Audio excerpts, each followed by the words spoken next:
Hello, in this video we are going to see what is Assert class and what are the different methods are available inside that, and at the end we will see how to do a comparison between your expected result and the actual result.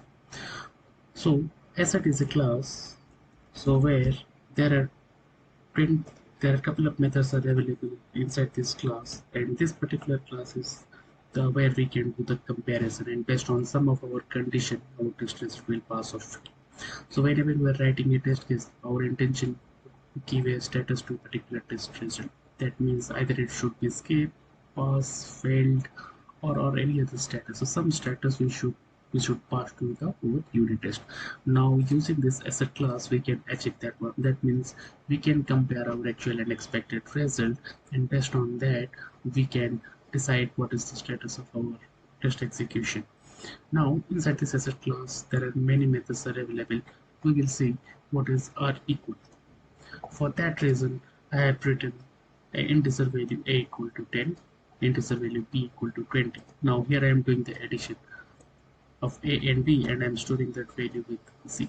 Now I know if I'll add 20 with 10, then my addition value should be 30, and this is the logic I have written for that. Now I want to validate whether my logic is correct or not.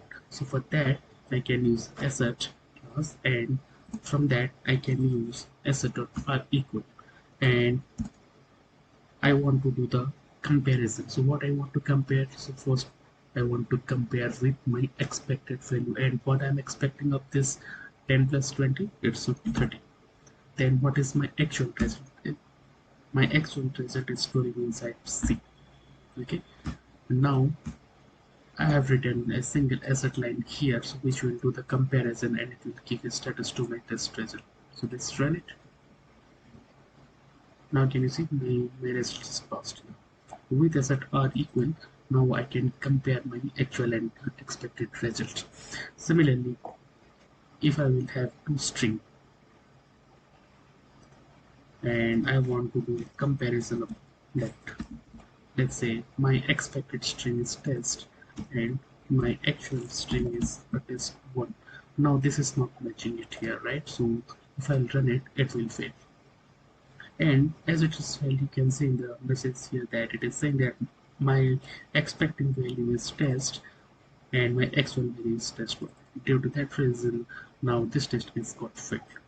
Okay, now if I'll make this to test, now this will pass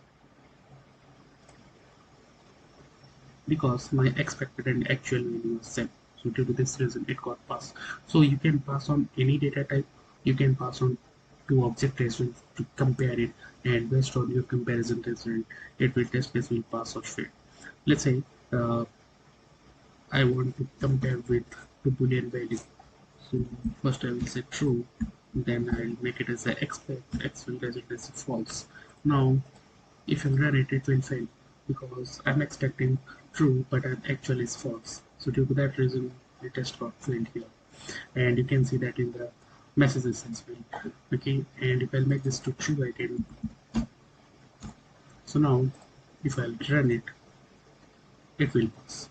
So you take any data type or any object, and you can use this Assert.AreEqual method, and you can do the comparison.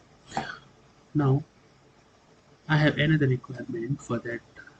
I'm removing the comments, and what I want that along with this addition I want to provide some user messages as well when my test got failed. That means my expected is 30 and my actual is C, and here I'm saying that if the condition is not matched here, then what you do, you print me a custom messages. Here I'm saying else means not correct. Okay, and for testing I'm just making this to 31 so that it will fail. Now you run it, it will fail. Now you can see this message, now expected is 31, actually is 30, and you can see whatever messages we are passing it here, addition is not correct, that will appear here. That means whenever test will fail, this message is going to append inside this message. If I'll make this to 30, you are not going to see this message. Only when your assertions will fail with Assert.AreEqual, then you can see this messages. Thank you.